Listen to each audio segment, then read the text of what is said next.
আসসালামু আলাইকুম ওয়া রাহমাতুল্লাহি ওয়া বারাকাতুহু। মধ্যে দিয়ে একটা দিন বিরতি দিলাম, বিরতির পরে আজকে আবার আপনার সামনে হাজির হলাম দুটি কথা বলার জন্য।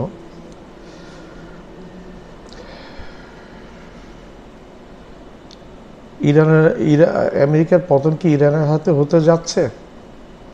এটা একটা প্রশ্ন উকিঝুঁকি দিয়ে যাচ্ছে, নাকি ইরানের পতন আমেরিকার হাতে হতে যাচ্ছে। আজকে প্রায় এক মাসের বেশি হয়ে গেল ইরান সদর দর্পে আমেরিকার সাথে টিকে রয়েছে, বরং আমেরিকার সামরিক শক্তি অনেক ক্ষয় হয়ে গেছে।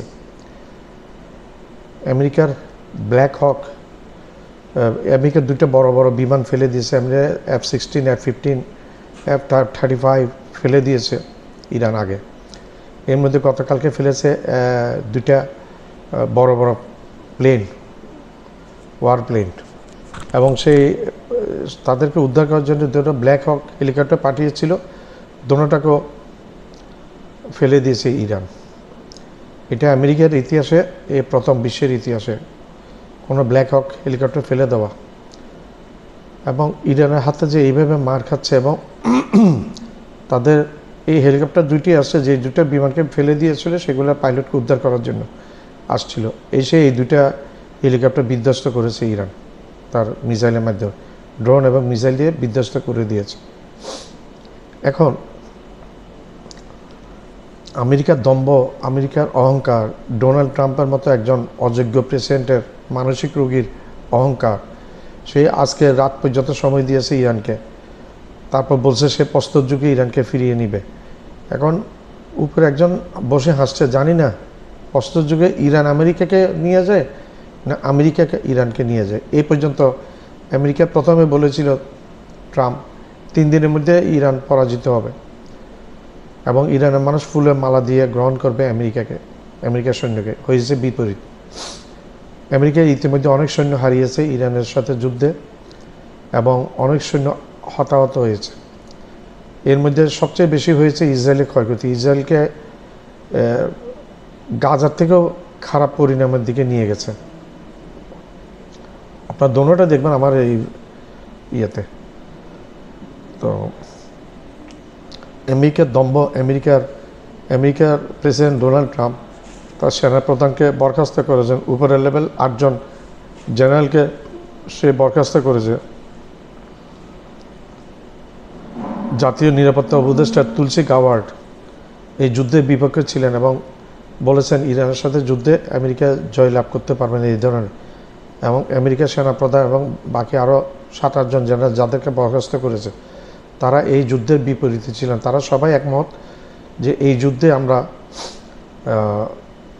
করব না, এই যুদ্ধে আমরা জয় হতে পারবো না, আমাদের প্রচুর সৈন্য মারা যাবে। আর এই যুদ্ধটা আমরা কার সাথে করব, কার সাথে? আমেরিকার সাথে করছি না আমরা। এটা ইসরায়েলের মতো একটা বেওয়ারিশ, লাওয়ারিশ দেশকে, কুলাঙ্গার দেশকে বাঁচানোর জন্য আমরা এটা করছি। আমেরিকার প্রেসিডেন্ট ডোনাল্ড ট্রাম্প আসলে দেশের মানুষের জন্য কোনো মায়া মমতা নাই তার।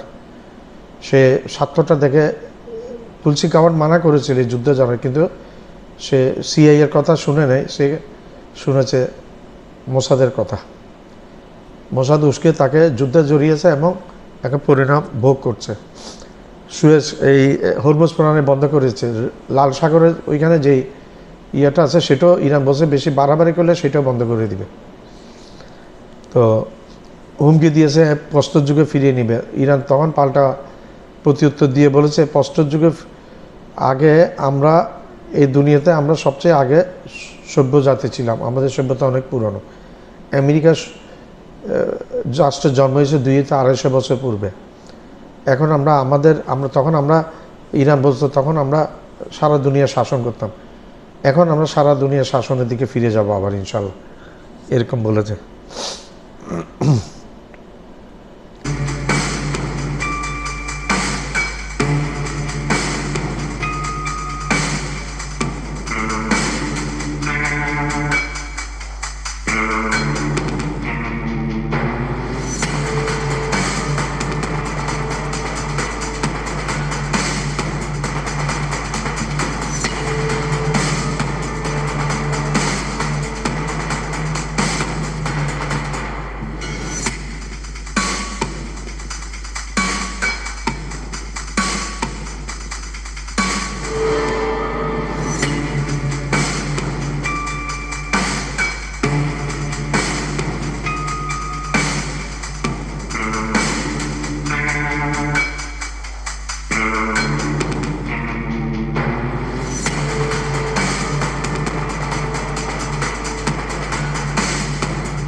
দেখলেন তো আমেরিকার বিমান বাহিনীর কি অবস্থা, ভিডিওতে দেখলেন?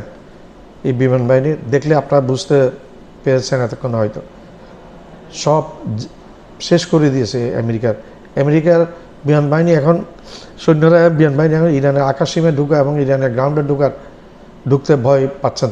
তারা এখন ভয়ে অস্থির হয়ে আছেন এখানে আদৌ ঢুকবে কিনা।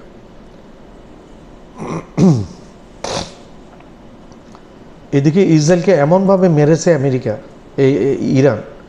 ইসরায়েলের আল্লাহর কি লীলা খেলা, যে গাজাকে মানশূন্য করেছিল, এখন যদি তেল আবিব, হাইফা এবং তাদের অন্যান্য জায়গাগুলোর, ইসরায়েলের এই জায়গাগুলোর ছবি তুলে এবং গাজার ছবি এবং দামেস্কের, সিরিয়ার দামেস্কের ছবি তুলে যদি আমি মিক্স করে দিই, আপনি চ্যালেঞ্জ দিলাম, আপনারা আইডেন্টিফাই করতে পারবেন না কোনটা গাজা, কোনটা তেল আবিব, হাইফা, কোনটা ইসরায়েলের রাজধানী এবং ইসরায়েলের হাইফা এবং ইসরায়েলের অন্য যে জায়গাগুলো, সেই জায়গাগুলো একই রকম পরিণতি বহন করছে এখন Israel.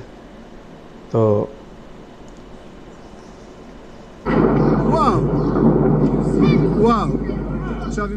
Major explosion was heard in Ramat Hovav near Beersheba. It's unclear what was struck. Iran attacked a chemical factory in the same area last Sunday, prompting evacuations, and it's kept up attacks on critical infrastructure since the US and Israel began strikes on its territory on February 28.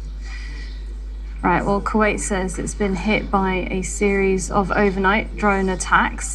Authorities report 2 major power and water desalination plants were targeted. One of the plants is situated in the city of Azur, nearly 90 kilometers south of Kuwait City. Right, what you're seeing there is Donald Trump once again, as I just mentioned earlier. This is his latest Truth Social post there, saying that Tuesday will be power plant day. And of course, it's another warning to Iran, given that it's given less than 24 hours deadline to Iran. Back to our story again of what's happening. নিশ্চয়ই ভিডিওতে বুঝতে পেরেছেন কি মাইটটা ইসরায়েলকে দিয়েছে ইরানের ভূমিতে, ইরানের সাথে পাঙ্গা নেওয়ার পরিণাম এখন ইসরায়েল আর টের পাবে। এগুলো ইউজ জাতিগুলা, এগুলো বেমান জাতি, এগুলা যুগ যুগে নবী রসুলদের সাথে বেমানি করেছে, হত্যা করেছে। এই জাতির উপর কোনো ভরসা নেই। আমার চ্যানেলটা লাইক করবেন, শেয়ার করবেন, সাবস্ক্রাইব করবেন, বেল আইকনটা প্রেস করবেন। সাবস্ক্রাইব করতে ভুলবেন না।